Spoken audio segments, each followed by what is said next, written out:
welcome. This is When Learning is Trauma. It's nearly 4 o'clock. Yeah, you got a few. Yeah. But it's okay. I think we can start. Welcome, Lisa. Great to have you back. Tell us about you while we start. Can you tell, what do you do? I've lost you. I've got no sound. Isaac, I've lost Tricia. Lisa. Nope, I'm here. I'm here. Sorry. That was my fault. I was talking to my son that just came home from school. So start again, Lois. Welcome, Lisa. Thank you for joining us again for When Learning is Trauma. Tell us what you do, Lisa, before we introduce Tricia. I'm a nurse in an inpatient detox center, and I work with a lot of the different dyslexia advocacy groups, and I do this on Monday afternoon with Lois. So that's me in a nutshell. And Tricia, welcome back. We had you February, March, or April, May. I forget which one. It was March. It was March. Yeah. That's right, it was too. That's where I found you.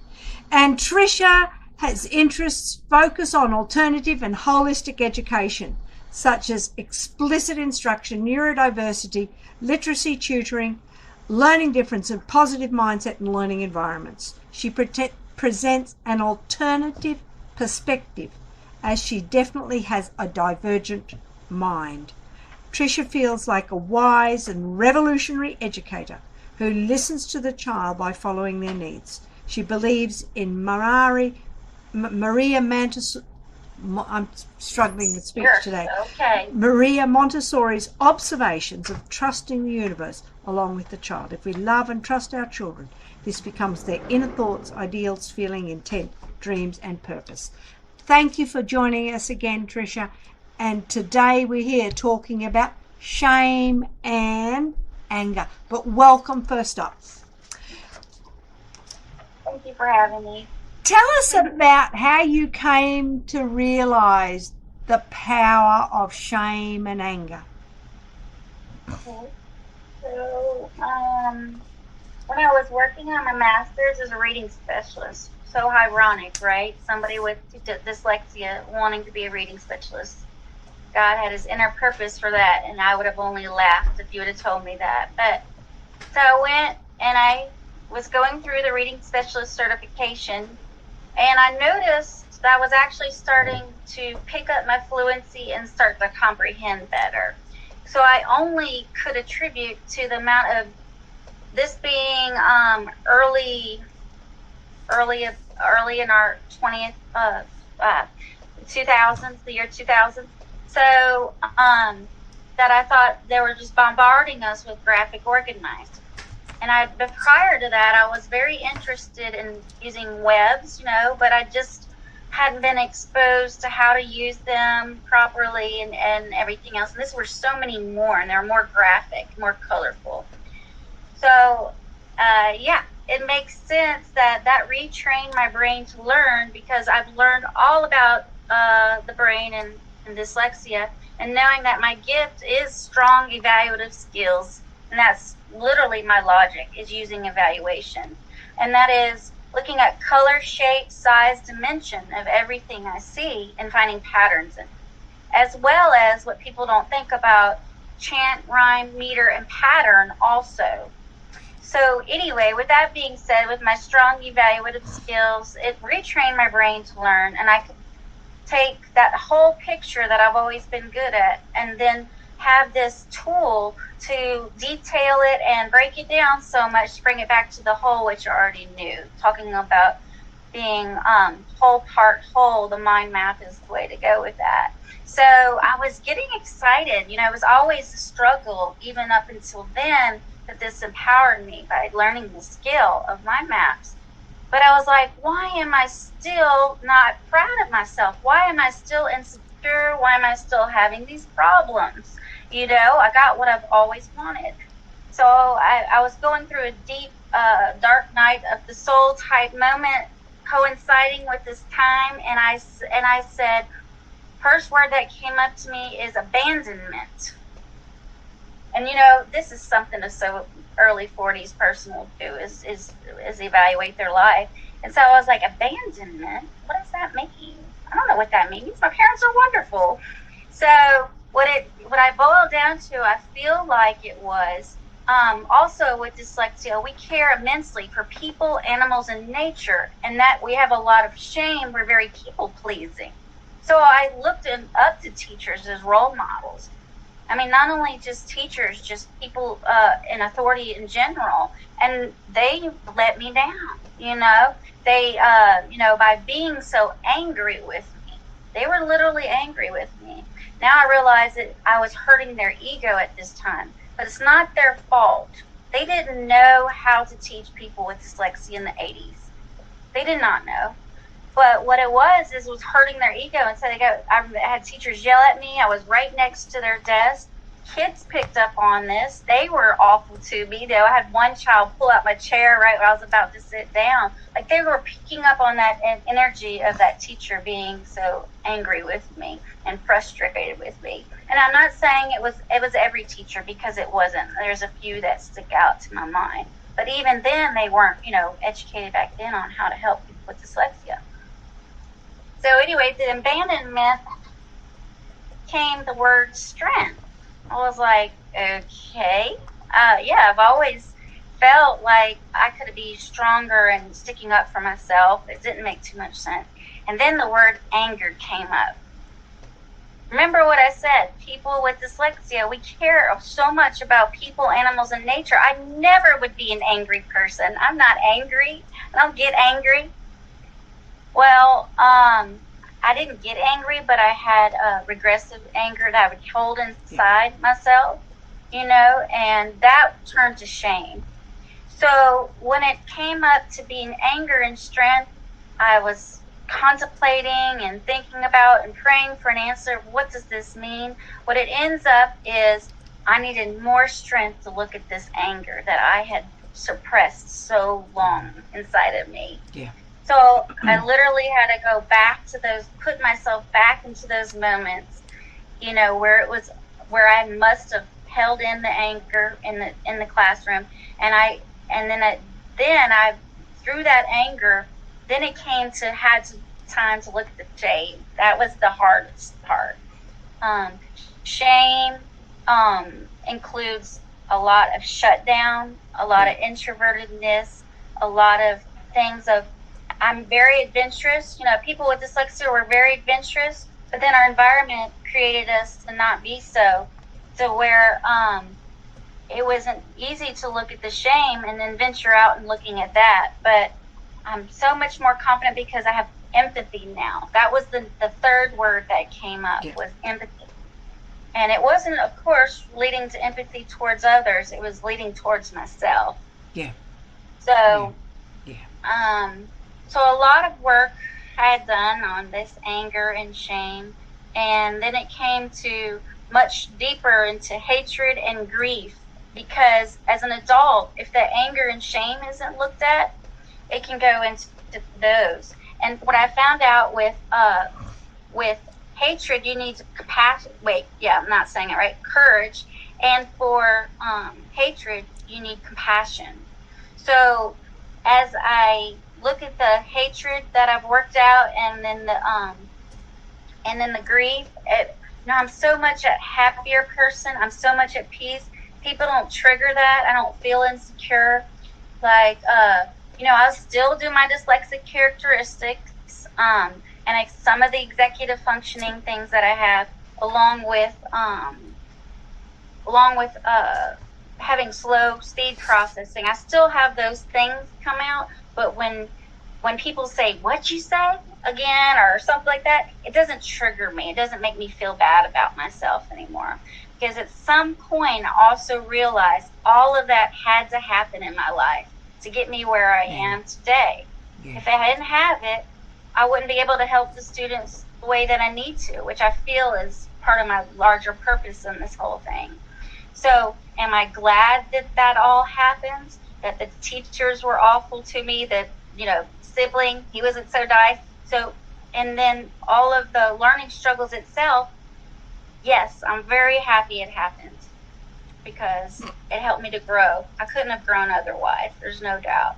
but I do feel like anger and shame needs to be addressed. So I would like to talk about what was on my outline, but if you have any questions, let me know. Well, I wanted to go back. Lisa was talking about her mother having the same, having this, as an adult still feeling the anger and the shame. Yeah, and even being a successful artist. She was a professional artist, a graphic designer. And back in those days, she was really breaking into a man's world. A lot of the people in charge were men, and they looked at her like, who's this woman trying to break into this? So to be a strong person, to succeed in that atmosphere is amazing. But she still, to this day, I think she'll be 80 in January, has the shame surrounding the fact that she was a poor reader. She also was a middle child, and her sister, who was older than her, did well in school. And you can imagine the issues with that. So still to this day, being a successful, strong woman, she has shame. Yeah. Totally identify with her. My brother is a neurosurgeon. But I'm proud of her, what she did in breaking through in a man's type of occupation. And that still didn't justify her what she needed to look at the anger and shame. So even at her age, I don't think it would hurt her try yoga. So, I don't think that would hurt her at all. And you know what? Tai Chi is a slow movement meditation. So it's that contemplation and that thinking about your body and breath gets you in the present moment. And when you're in the present moment, then if she's not going to have thoughts of the past and her learning difference, nor in the future, which she can innovate and create and build an entrepreneur. She's going to get her in that center line in that moment.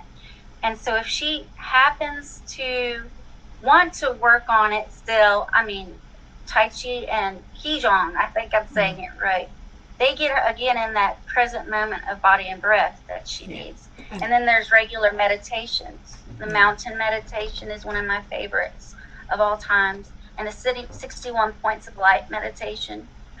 And then, I'm going to say prayer, because I ask God, take this anger from me and please replace it with strength. And he, as in my belief that he can give us that. And he had a lot to do with it. So prayer, I call it PYAM, PYAM, prayer, yoga, affirmations. So I know she can have you guys tell her, all of her family, that she's a great person, that she's a wonderful mother. But she herself, the affirmations that she needs to come with, maybe needs to come for herself.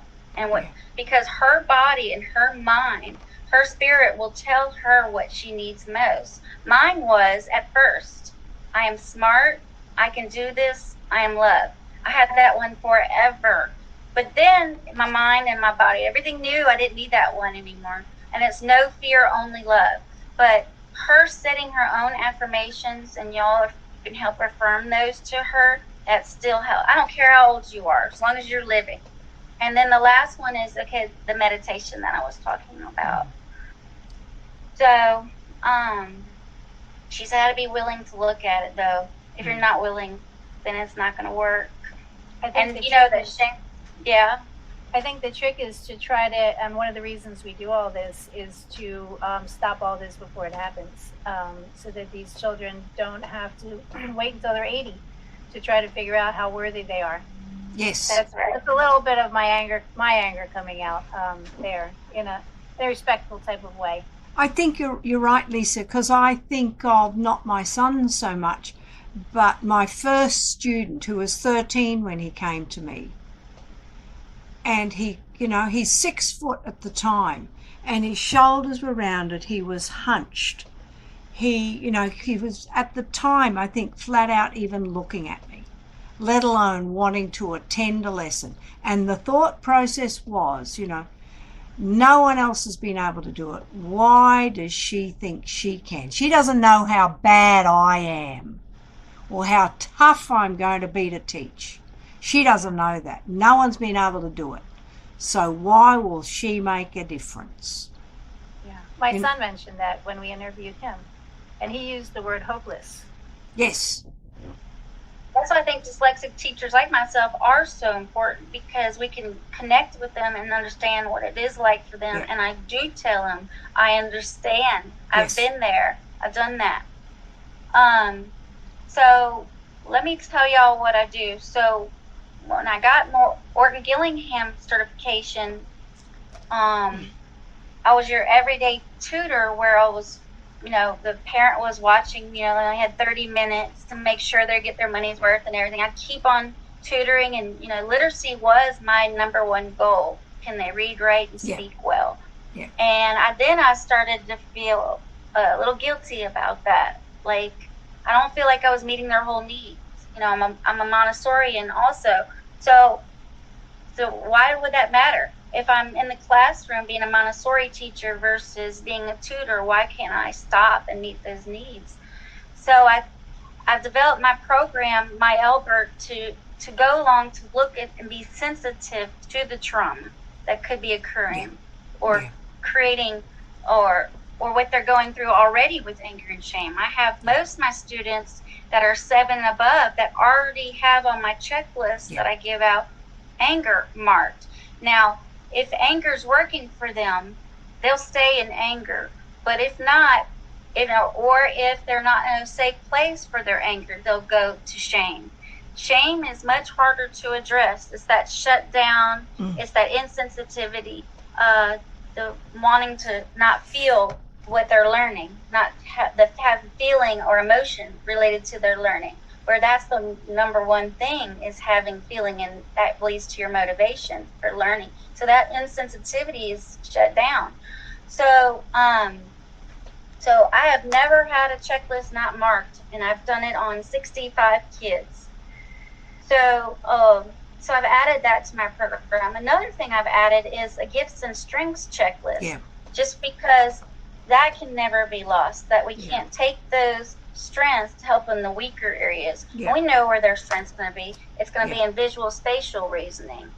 And the lower ones are going to be verbal and linguistic. But to have I have the learning menu along with it to say, okay, let's take this to try to help this area. And the last thing I include that a lot of people don't think about is the characteristics. I have a checklist for it and the frequency of those. Meaning that, what's happening is we all read words the same. We process the first part first, then the last, middle part last, and the third part second. Yeah. So what's happened is our brain is like, I didn't process what's there, so let me substitute it with this one. This one might work. Or let me add a letter there. Let me repeat a letter. Or they're just going to omit it altogether. So I don't think people are looking at which characteristics they are exact of those, nor you have to look separately at the transposals and reversals, because those are more of the visual process. Where I found that it is, for me, 60-60, visual and auditory processing. So, and then the frequency makes a big difference of how often they do it. So, with that being said, I take all of those evaluations, the gifts and strengths, the anger and shame, which I don't really call it that, but it's an easy way to say, I know what I'm working with here. And then the learning characteristics, right? And then my classes I wanted to talk about those because Lois and I first got in contact with each other when we came to poetry. That's just one of the classes. That's actually one of my enrichment classes. And poetry that's not what I wanted to talk about. I didn't want to talk about it because it's 6th on my list. But poetry is my favorite thing because I did not write. I was not a writer at all. I would shake every time I'd go to write. It was triggering the trauma of shame inside of me. And then I would just shut down. But poetry brought it out. I started off with free verse poetry. Yeah. Because it didn't have any set rhyme, meter, and pattern. I was able to create my own. And then I can look inside it now and see, oh, look, there's a rhyme. There's a rhyming verse. Yeah. And I didn't even mean to do that. Yeah. so it comes out, when it's free verse, it comes out very natural. Yeah. And then you can develop those, whatever you see within those free verse writings that you could develop more that's related to traditional poetry. So we have a question from Chris, and he yeah. says, what advice do you have for parents that have children that feel ashamed because of their struggles in and out of school? Okay. So I think the word shame is an emotion, and everything related to that emotion is a feeling. So sad, alone, lost, all of those are perfect descriptions of how you may feel when you are ashamed. But I think when he's starting to when you see him physically start to shut down, that goes into hypoactivity and start to get rather lethargic or slow in his processing, I'd ask him, how are you feeling? And he'll say sad. Then you say, hey, sweetie, that's what we've talked about, is when you're feeling sad, you're feeling the emotion of shame. So what made you feel to start to shut down? And then he'll totally tell you, well, I went to go write this. So then think about what he's being asked to write. Is it too difficult for him? Does it create too many boundaries and try to put him inside the box where, for instance, free verse poetry lets you go and explore?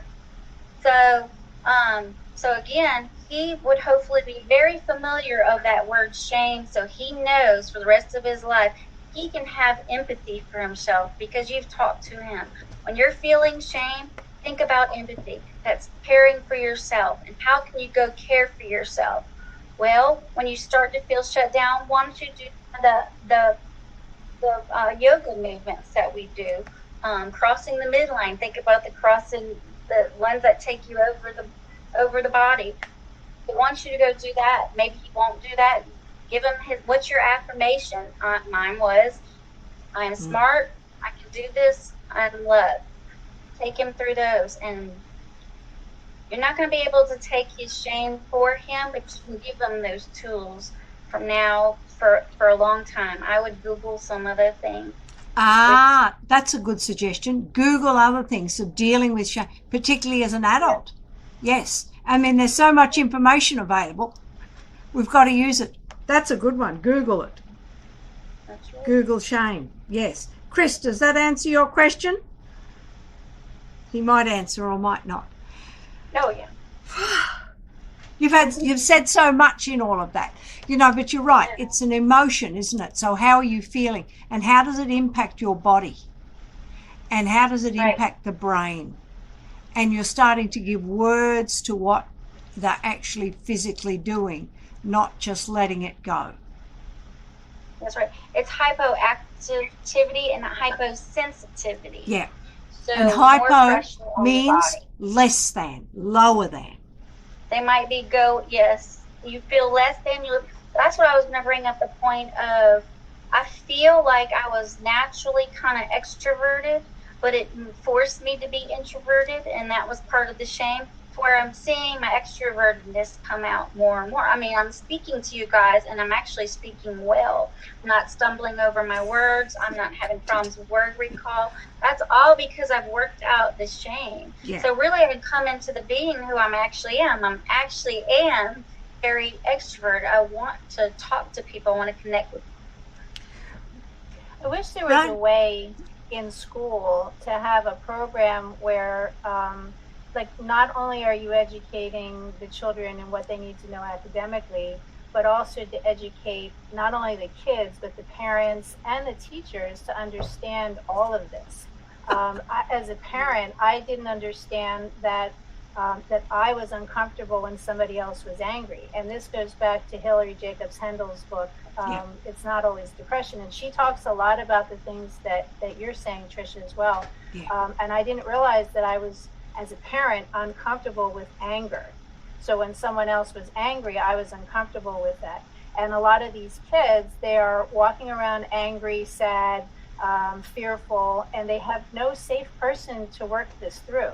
Yes. They need people to understand where the anger, fear, sadness is coming from, and then have a safe person to work it out with. But the teachers don't understand what's going on. And as you mentioned, maybe their egos are getting involved and they're, putting up defenses. And a lot of the educators just don't really understand these kids, and either do the parents. So the kids wind up stuffing all of these core emotions down, and it's coming out in this anxiety and shame and all this other bodily feelings. I just think that we need a more comprehensive program to understand this, so kids have a safe place. I agree. And we've got a question from Rona. What is your advice for dealing with anger and resentment around learning trauma? Okay, so go to my website. You can find me, but it's tcooktutoring@gmail.com. I'll send you the checklist, and my checklist goes exact through what you're feeling when you're feeling angry in your learning. A lot of them is, are you being aggressive? Are you feeling frustrated? Are you breaking up pencils? Are you tearing up paper? So it's a more of a physical activity type. Are you physical response? You're feeling shame. It's more physical. That's right. Yeah. When you have anger, it's more physical. On the opposite end, if you're feeling shame, the shame is, again, like I said, the shutdown, the ruminating negative thoughts as you're learning. So please get a hold of me. I will send it to you. But what I would do is, again, the PYAM that I was talking, the prayer, yoga, affirmations, and meditation. I would look up books, on anger and shame. Not only that, I would look up on empathy and strength. How can you gain empathy and strength? If you're a Christian, I'd say mercy and grace at that point. Then once you've worked that out, again, you could go to the hatred and then to the grief. And there's lots that you can find on hatred and grief of books. I love Scribe, SCRIB. It reads the books out to me. So you can really get any book in there, not too high of a cost. So I get books read to me all the time. Podcasts like this one, look at podcasts on those emotions. What I would do. I'm going to give a plug for something that's coming up. Michael Mccarty is talking next week about a similar thing. In October, we're talking to Dr. Mary Helen Immordino Yang, who is a brain scientist, and talking about emotions and learning. Which is, she writes academic papers, which I've read, which are really worth getting hold of and available on Google. Type a name in, poof, pops up. Astounding. Anyway. Now I would also get to know your strengths. A lot of people, like I said, real imaginative. A lot of the creative is the other side of the brain. There are a lot of the imaginative. So if you're imaginative, think about what you're envisioning. If you're envisioning it, go create it. A lot of it has to do with, again, caring for people, animals, nature. Go out in service of others. Go to an animal shelter. Go work with children with similar, problems in school. So think about those as gifts, and also that you are wonderfully made, purposely made. That I feel like people with dyslexia have a strong will, and that will and drive and motivation, not everybody has. So I've heard where NASA does hire people with dyslexia because of that strong motivation. They're just not going to give up. So I would really think about, again, getting a hold of me, and also has the strengths that you can look at, and I'll tell you, what they are. And your links are in our description at the end, so that's easy to find you. That's so, right. Lisa. I have another question. Mm-hmm. So how do we help the children who have to go through these tests? So they're not, maybe reading well or reading on grade level, and then they go for the psychological testing. And some of these kids do this often. And a lot of the kids feel shame and embarrassment, and they're feeling like something's wrong with them just from the testing. How do we help explain it to parents, to explain it to the kids, so they don't have to feel shame that there's something wrong with them? Yeah. So the testing anxiousness. Well, we know what the testing is looking at the standard brain and the atypical minds. We're not atypical. So let's put that aside. Those haven't changed yet. Those might change in the future. But putting that aside, again, if you're having test anxiety, it's because of most likely shame, or the anger that created the shame. So if they're feeling that, they could go in right before a test. I would get a lot of sleep that night before. I would eat a banana, eat something really healthy, not too light, not too heavy. I would clear your mind, do some meditation before you leave that day.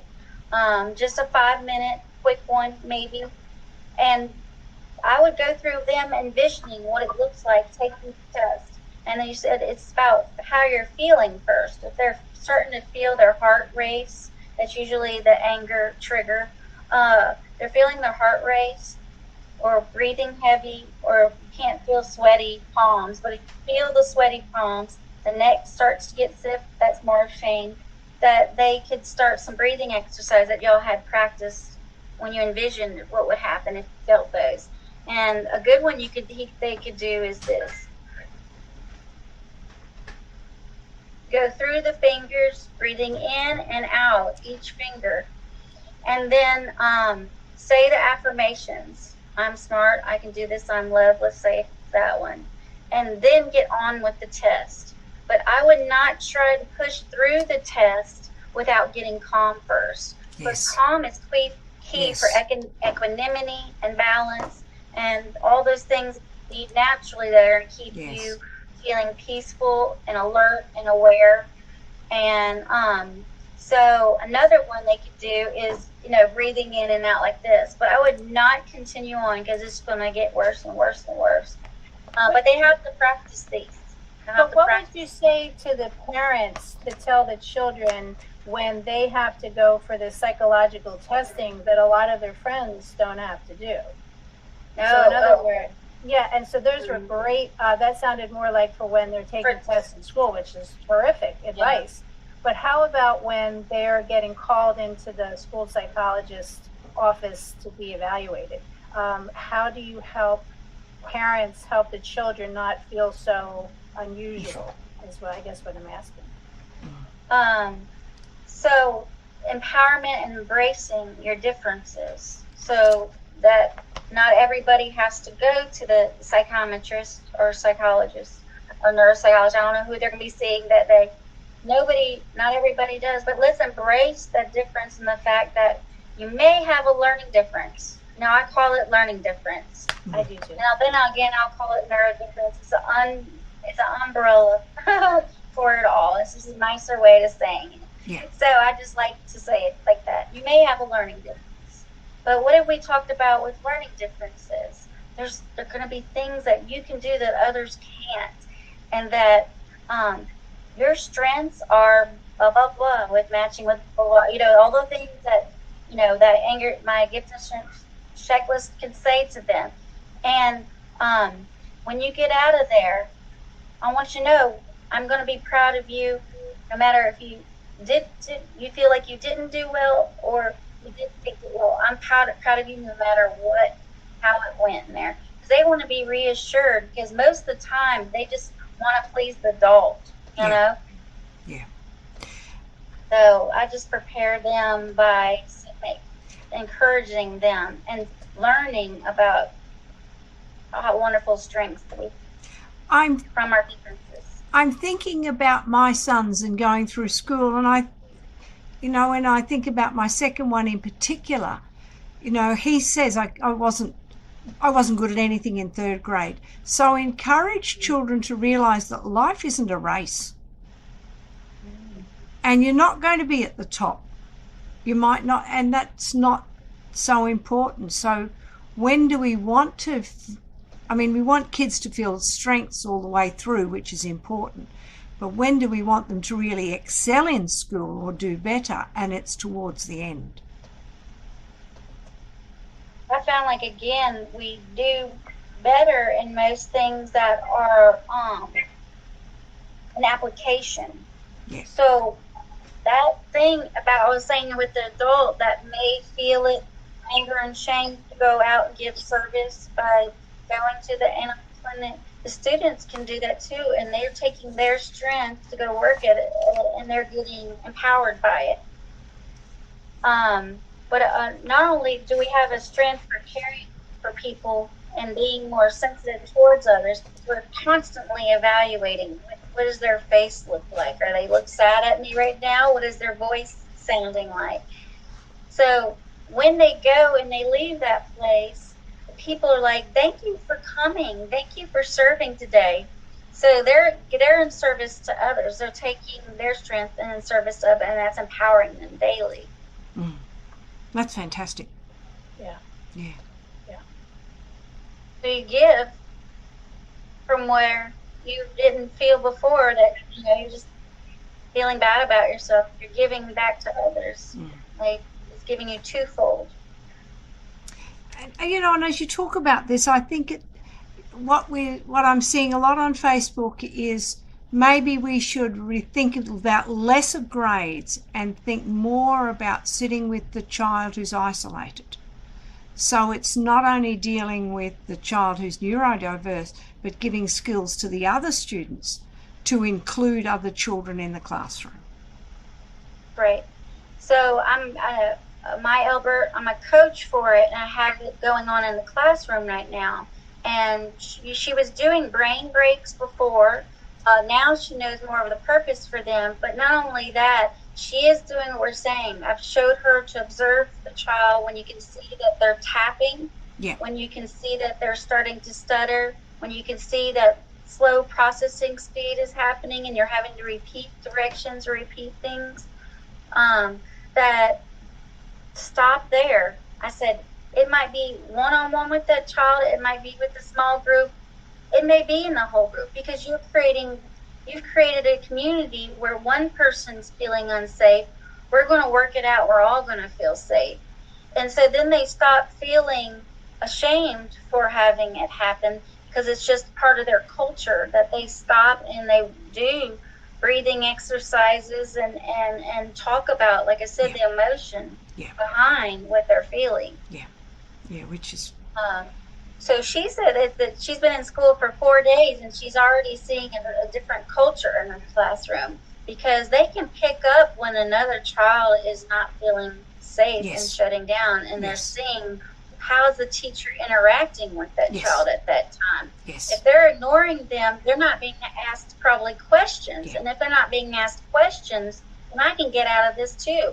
So when she's addressing it as she's seeing it, and they're all doing it along with her, voluntarily, that is. They're doing it along with her, which they will do it, because, there's fun activities to do for calm. I meant to tell you, you can Pinterest any teacher can Pinterest calming activities. Perfect. Yes. So that's a quick go-to of where to find the calm activities. And you can put up things in the classroom about calm. And about anger and shame, and replace with strength and empathy, what it is, and do social stories with it too. You can use non-names to tell, well, when you start to feel shut down, that's probably going to be you're feeling sad and lonely and upset. So let's say that's shame, and what do? We go to peon. So. Because what I remember is Martin Bloomfield, when he talked on our show, saying, Martin failed his way through school. What are we telling the other students when it's okay to isolate a child in the classroom? And he was more isolated. Said the teacher doesn't ask them questions or address the child, and they get out of it. But when you're feeling shame, that's what you want. You want to crawl inside of yourself, and you're ruminating on negative thoughts.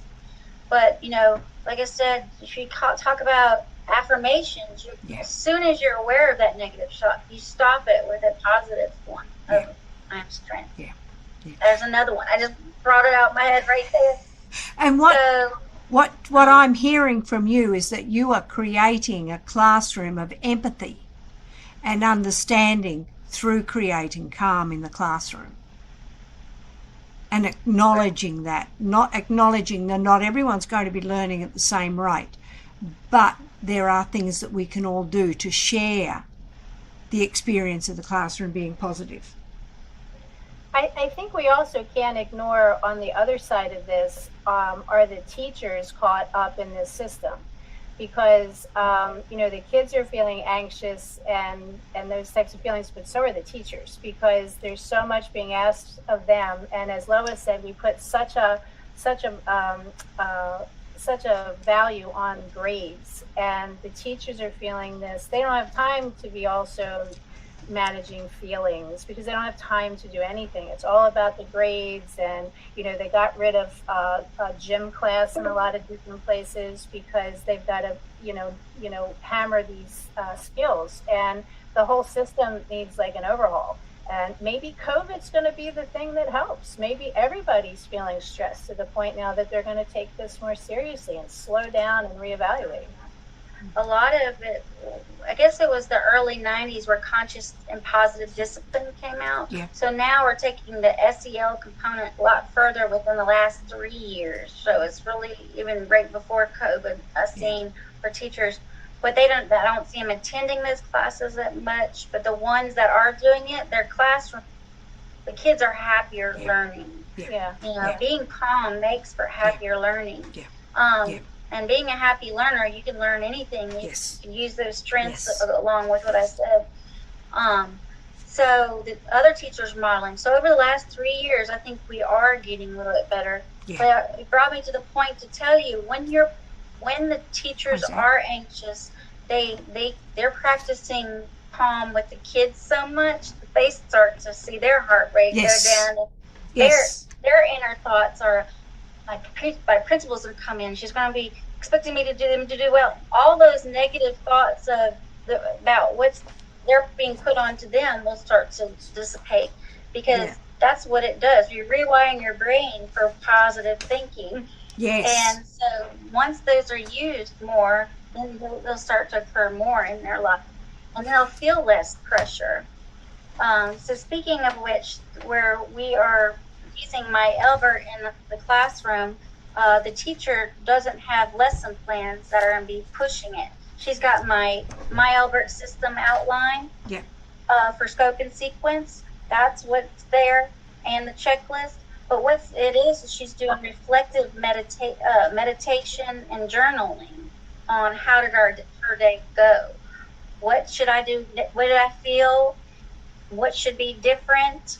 And then the two other questions that is going to be mostly telling her is that if it didn't go well in my reflective journal, there's something that needs to be happened right away. Yeah. Because writing that journal out is getting her not in a fearful state of my principal's going to be reading this lesson plan. It's her getting in touch with her subconscious and her feelings towards how did that day go and what could her difference be tomorrow.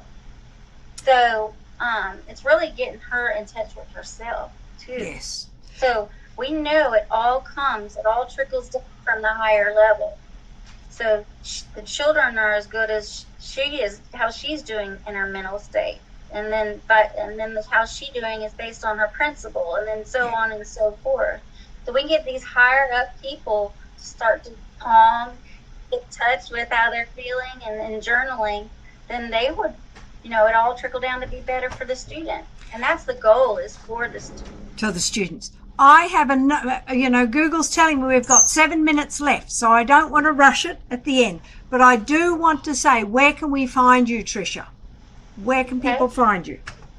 My website is www.myelbert.com. Perfect. myelbert.com. And you're on LinkedIn and Facebook and Twitter? Yep. And all the above. Instagram. Perfect. And we've got your links in the show notes or in the description. Lisa, where can we find you? And I've got a question from Zena before we go to... I'm mostly on Facebook. I have a LinkedIn thing, but I'm not on there. I will be someday soon, and on YouTube with Lois on Monday afternoon. Perfect. And I am here with on loisletchford.com and Twitter and Facebook, mostly on LinkedIn. Zena has a question for us, so I wonder if we can answer it in 2 minutes. What do you think about teachers doing these calming activities on scale, like during the regular school day or end of day calming activity? That's the goal, isn't it? Our brain only takes in 4 to 5 new pieces of information at one time. So that averages about 15 minutes.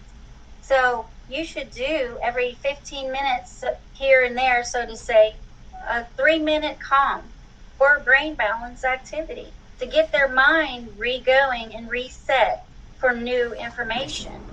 So if one child can go longer, they don't have to participate. But for average, you'll see about 15 minutes.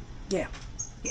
So the calming you'll see better learning within, say, taking those breaks every 15 minutes. And calming the body down too, to lower the heart rate, relax the muscles.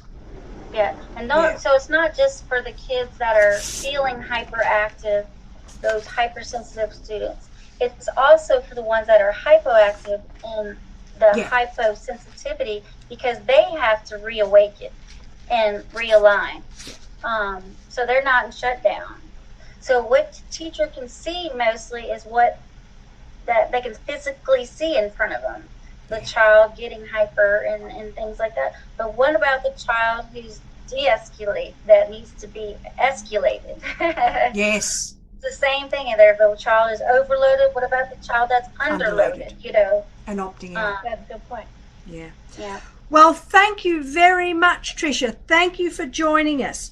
We're going to close now because I'm going to be shut out of this and I don't want to get shut off. So please smash the like button. Hit the subscribe button with gusto, I'm told. The bell for notifications. And share this channel with everyone so we can grow it. And I have to thank my son Isaac and his buddy Chris for their technical support, because if they weren't here, I could not put this on the way it happens. So Tricia, thank you, Isaac. Thank you, Chris. Thank you for coming and sharing this. You had so many strategies that can be used. Relax, calm down. Yes, physical. Calm is key. And your Calm is key. P, prayer, Y, yoga, A, affirmation, M, meditation. And there's so many different kinds. Yes. There really are. You can Google any of them. Oh, that's fantastic. Or Pinterest them. Pinterest them. I don't even say that correctly. I like Pinterest too. Yeah. Well, thank you so much. Great. Thank you, Tricia. And you're so welcome, Lisa. And this is the format it'll be from now on. We've only got 45 minutes, so we have to stick to that or we get cut off. That's right. I'll see you guys. Bye. Thank you, Tricia. Bye. Thank you, Lisa.